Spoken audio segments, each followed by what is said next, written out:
Hi, and welcome to Bath's Teams Conversations. This will involve me and a couple of ambassadors discussing various topics around university, such as what is university, looking at applying and choosing a university, as well as talking about what life is like at the University of Bath. The topic of this video is studying at university level. We'll be comparing what it was like studying our subjects at school or college versus studying them at university level, sort of comparing maybe the difficulty, but also how much maybe more interesting the subject is now that we're studying it in more depth. We'll also be talking a little bit about studying a new subject, because not every subject you can study at university you can study at school or college level. I'm Callie Rice, and I'm the Student Recruitment Assistant here at the University of Bath, but I was myself a student here at Bath for 4 years, and I studied biology as my undergraduate. Would you guys like to introduce yourselves? Hi, my name's Natalie. I am a final year natural scientist here at Bath. Physics is my major and chemistry is my minor. Hi, I'm Mackyla. I study social sciences here at Bath. This is my third year and it's also my placement year. Hello, my name's Sophie. I did my undergraduate degree at the University of Bath in Modern Languages and European Studies, and I'm currently doing a master's degree in European Studies at the University of Bath. What would you say is the main difference between the course content that you studied perhaps at A-level or at college versus what you're studying at the moment at degree level? For me, obviously I would have done physics, chemistry, maths, A-levels, and I've sort of carried them all on. Sort of kind of refine as you go from A-level to degree, but because there's a lot of maths content behind physics, you're still kind of expected to carry them both on. The chemistry is then divided significantly into like 3 streams, so physical, organic and inorganic. Before it was all kind of thrown together, and then now it's really defined, and you can see the overlap obviously, and there's a huge overlap between physics and chemistry that you kind of don't touch on at A-level, again because you see them as completely different subjects. But the biggest thing for me is seeing how they all sort of work together and how you can't really have the chemistry in the labs happening without the physics that you derive beforehand. For me, it was a big change. Content-wise, it wasn't, just because at A-level I studied government and politics, sociology and philosophy, so they all did fall under the social sciences. So when I got to university, all of the content, obviously I understood it and that was fine. The main difference for me was the assessments. So at A-level, you're kind of used to writing essays in exams, so kind of quickly, just like banging out all of your ideas, and then at university it takes longer, there's a longer thought process behind everything. You have to reference people, and you'll have like, I don't know, 3 weeks to write an essay. So obviously it has to be really good and articulate. In first year, the assignments are basically tailored to help you ease into university learning. Anyway, I got help from the university. I attended the skills workshops, and they helped me write better essays basically, and that really helped me. So I went from getting thirds to 2-1s, which is really good. I did French, German and chemistry and physics for my A-levels, and then at university I decided to do French, German and European Studies. European Studies was something that I had never done before, but I chose this subject because it kind of touched on lots of different things that I was interested in. So European Studies is a mixture of politics, history, economics, little bits of social sciences. It's really a mixture of everything. So it's really great if you have quite broad interests and you want to kind of focus down on maybe something that you're a little bit more interested in. So for me, going to university, I started a new subject. But I also got the opportunity to study the subject that I did at A-level a lot more intensively. So at A-levels, my teachers did speak like in the language quite a lot, but at university, the University of Bath has a immersive language experience technique. So from day one, you learn French through French. There's no English. All the texts are in French. Absolutely everything's in French or German or whatever language you want to study in. So this is quite a big jump because there's a lot of new words, there's a lot of new things that you're learning, so it can be quite overwhelming. But I would say that it's a really good experience, and if you really want to study languages, this is the best way that you can do it. How do your languages and the European studies sort of tie in together? Do you study like French European studies, or is it just generic European studies? So what we do is we do like language modules where we study grammar, how to write and things like that for French and German. Then we do like a history politics module for each country that the language that you're studying. So French history and German history. And then you do another module where you just study European history altogether. So the social sciences students often do this module too. I did meet a lot of social sciences students through that module. So it's the first lectures in first year are like European history since like the 1900s, kind of up to the present, and you learn a lot about the culture and history. So yeah, it's really, really interesting. A lot of the stuff other people may have learned if they did A-level history or A-level politics.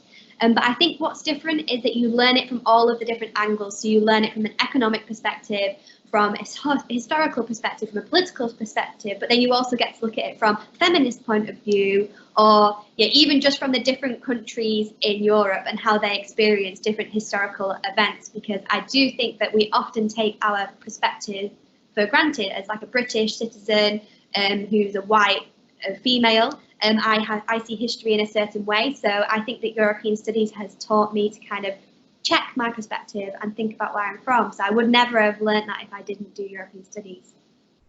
That's really cool, yeah. Something I quite liked about doing biology at degree level was that I didn't just have to do exams at the end of the year. I did have other types of assessments. So already been mentioned things like essays, but we also had quite a lot of lab work, and I actually really enjoyed like the practical hands-on type lab work. Did you guys have any other sort of different types of assessments that maybe you hadn't had before coming to university? Yeah, so following on from that, obviously doing two sciences, I had two lots of labs.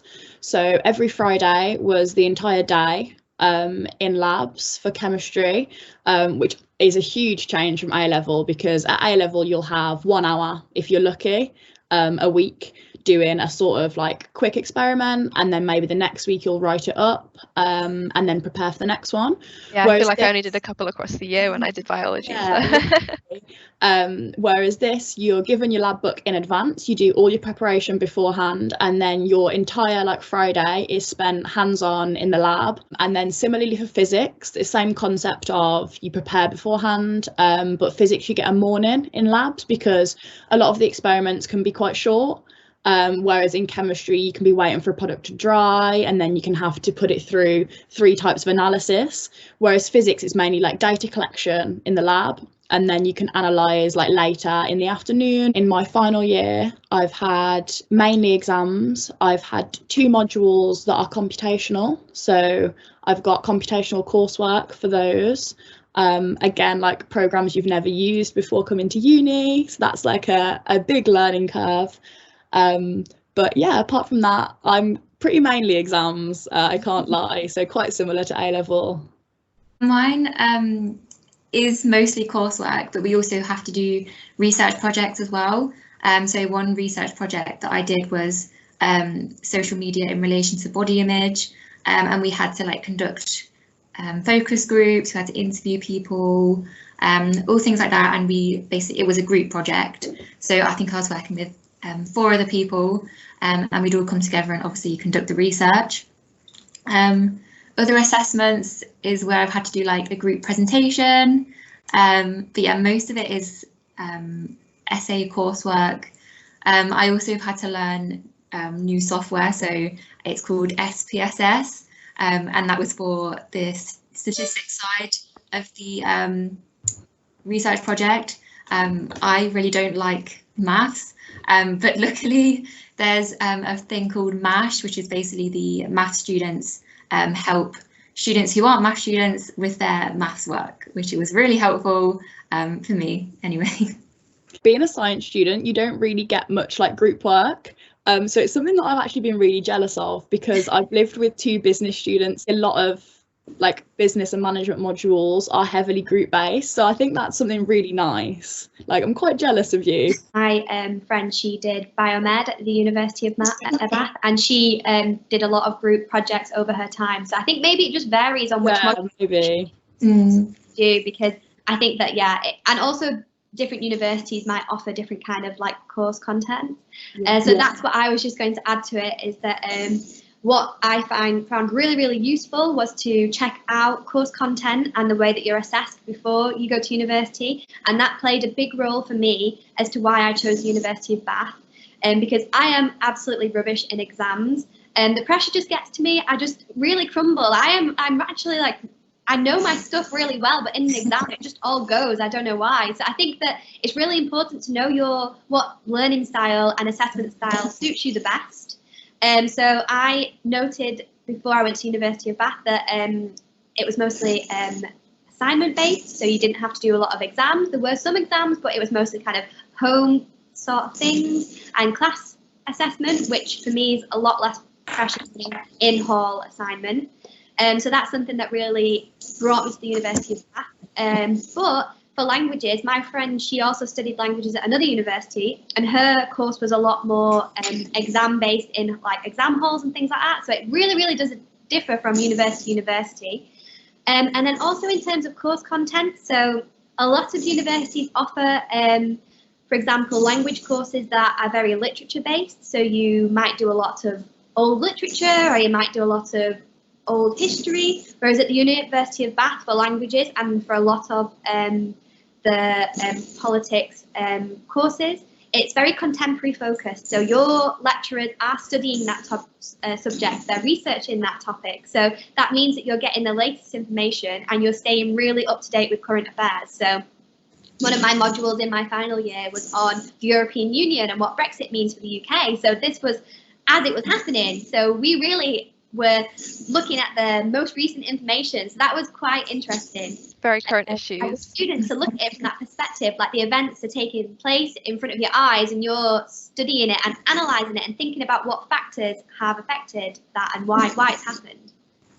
In my second year, I had a fieldwork module where we got to go to Portugal for a week. So there was some really cool experiences I had as part of my biology degree that I actually didn't expect before coming to university.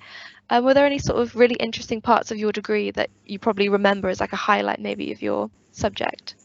I touched on it before, but it's actually seeing how much the sciences overlap for me. You genuinely wouldn't have the ability to formulate a chemical in the chemistry labs unless you understood the derivation that came behind it in the physics, like energy barrier or things like that. The careers service are really, really good at advising you on different jobs that you wouldn't necessarily know of before you study it. So like obviously you think with physics and chemistry you just go into like research science, and that's exactly what I thought.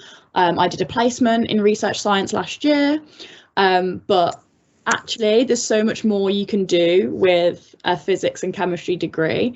So actually I'm going to go into project management at the end of the year, like into my graduate role. So I think opening your eyes to new careers is probably the biggest thing that I've taken from my degree. For a language student, one of the best parts of the degree is being able to do the year abroad, where you get to go to a new country, live there, and get to speak to native people and practice the language. So of course that was one of the best experiences for me, and was one of the reasons why I decided to do a master's degree at the University of Bath, so that I could have the opportunity to study abroad again.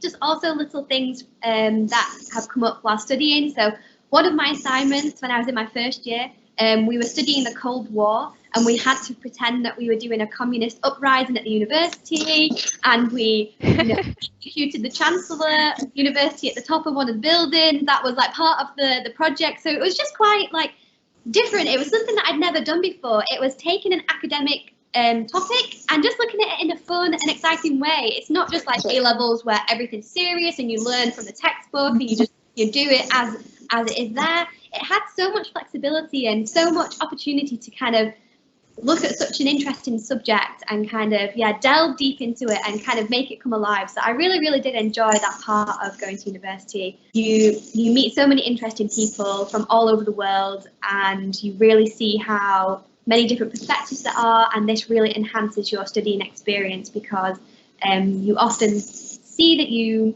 learn things from one perspective, and then by doing something like European studies, where you're looking at all different European cultures, I think you kind of realise that your reality is not as stable as you think it might be, in an interesting way.